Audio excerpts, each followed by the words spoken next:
കുട്ടികൾക്കാണെങ്കിൽ അരിഷ്ടത്തിൻ്റെ ഡോസേജ് കുറഞ്ഞു വരും. ഒരു 1-2 ടീസ്പൂൺ വീതം 2 നേരം കഴിക്കേണ്ടതായിട്ട് വരും. അത് നിങ്ങളുടെ ഡോക്ടറിനെ കൺസൾട്ട് ചെയ്ത് ചെയ്യേണ്ടതായിട്ടുണ്ട്.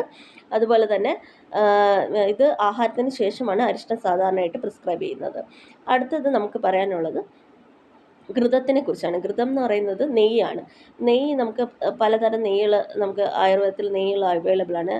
അതിൽ നെയ്യുടെ ഡോസേജ് പറയുമ്പോൾ 1/2 ടീസ്പൂൺ മുതൽ 1 ടീസ്പൂൺ വരെയാണ് ഡോസേജ് പറയുന്നത്.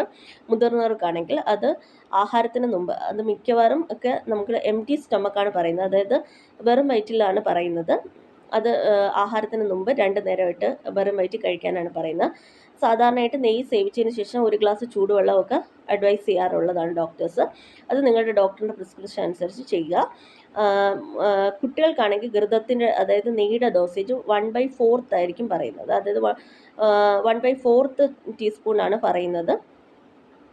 അത് 2 നേരമായിട്ട് പറയാറുണ്ട്. സാധാരണ 3 നേരമായിട്ടൊക്കെ പറയാറുണ്ട്. ആഹാരത്തിന് മുമ്പായിട്ട് കുട്ടികൾക്ക് അഡ്വൈസ് ചെയ്യാറുണ്ട്. ഇനി നമുക്ക് നോക്കാനുള്ളത് ടാബ്ലറ്റ്സുകൾ, അതായത് നമ്മുടെ കഷായ ടാബ്ലറ്റുകളുടെ ഡോസേജിനെ കുറിച്ചാണ് ഇനി അടുത്തത്. അപ്പോൾ കഷായ ടാബ്ലറ്റിൻ്റെ ഡോസേജ് പറയുമ്പോഴത്തേക്ക് സാധാരണയായിട്ട് കഷായ ടാബ്ലറ്റുകളുടെ ഡോസ് പറയുമ്പോൾ 2 ടാബ്ലറ്റാണ് പറയുന്നത്.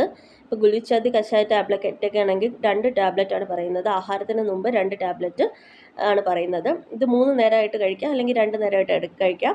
അത് 2 ടാബ്ലറ്റാണ് ഒറ്റ ടൈം ഡോസ് പറയുന്നത്.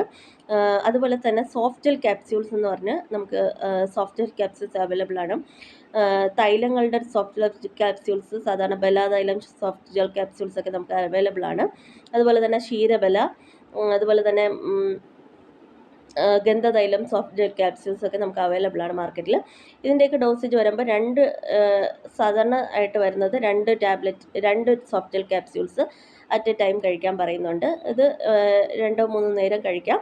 അത് നിങ്ങളുടെ ഡോക്ടറിൻ്റെ പ്രിസ്ക്രിപ്ഷൻ അനുസരിച്ച് കഴിക്കാം. ആഹാരത്തിന് ശേഷം കഴിക്കാവുന്നതാണ് ഈ സോഫ്റ്റ് ജെൽ ക്യാപ്സ്യൂൾസ്. അതുപോലെ തന്നെ ഒരു സോഫ്റ്റ് ജെൽ ക്യാപ്സ്യൂൾസിന് 10 ഡ്രോപ്സ് ഓഫ് തൈലമാണ് അതിനകത്ത് ചേർന്നിരിക്കുന്നത്.